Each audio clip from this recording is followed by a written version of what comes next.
ในวันที่ 16 ธันวาคม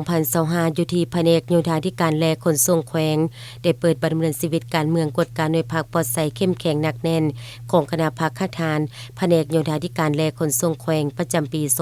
2025 เป็นเกียรติเข้าร่วมเป็นประธานและเผยแพร่เอกสารของสหายวิสัยภูมิเลขาคณะพรรคค้าทานหัวหน้าแผนกโยธาธิการ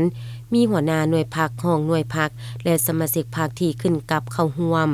ประดำเนินชีวิตการเมืองครั้งนี้ก็เพื่อเสริมขยายบทบาทการนำพาของพรรคในเงินไขพรรคกำอำนาจเด็ดเดียวปรับปรุงแก้ไขจุดอ่อนข้อคงค้างภายในพรรคเน้นใส่เสริมสู่บทบาทความสามารถนำพาของหน่วยพรรคและยกสูงความเป็นแบบอย่างนำหน้าของคณะพรรคสมาชิกพรรคสร้างให้คณะพรรคมีความปลอดภัยเข้มแข็งหนักแน่นเพื่อยกสูงคุณภาพของหน่วยพรรคและสมาชิกพรรคให้มีการหันเปลี่ยนอย่างต่างหน้า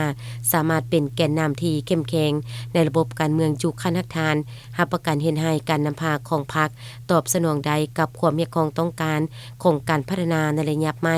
ยิ่งมีความจำเป็นในการก่อสร้างในพรรคคณะพรรคและสมาชิกพรรคให้มีความสามารถนำพาจะตั้งหน้าที่การเมืองและแผนพัฒนาเศรษฐกิจสังคมคันของตนวางออกในแต่ละระยะให้ปรากฏผลเป็นจริง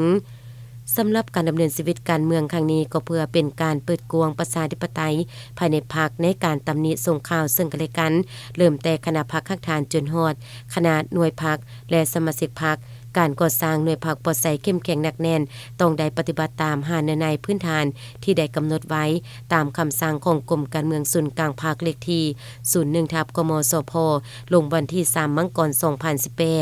ฉะนั้นคณะพรรคแต่ละคันทั่วองค์คณะพรรคแขวงองค์การที่เป็นเสนาธิการให้แก่คณะพรรคตลอดฮอดทันเทวสมาชิกพรรคทุกสหายต้องได้กำแน่นและรับรู้เข้าใจให้จะแจ้งเลิกซึ่งถึงทองเกี่ยวกับหาเนื้อในและบรรดานิติกรรมที่เกี่ยวข้องเอกสารที่นำมาเสริมซึมในครั้งนี้ประกอบด้วยเอกสารคำสั่งของกรมการเมืองศูนย์กลางพรรคเลขที่01/กมสพลงวันที่3มังกร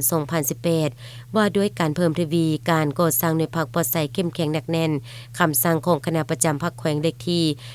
827/คปพศลงวันที่23กรกฎาคม2018ว่าด้วยการเพิ่มทวีการก่อสร้างและกฎหมายหน่วยพรรคปลอดภัยเข้มแข็งหนักแน่นและเอกสารคำแนะนำของคณะจัดตั้งศูนย์กลางพรรคเลขที่28/คจสพลงวันที่14กุมภาพันธ์2025เกี่ยวกับการก่อสร้างหน่วยพรรคปลอดภัยเข้มแข็งหนักแน่นทั้งนี้ก็เพื่อเป็นบทอิงในการสำรวจกวดการแต่ละขาดจัดประเภทคุณภาพของสมาชิกพรรคและหน่วยพรรค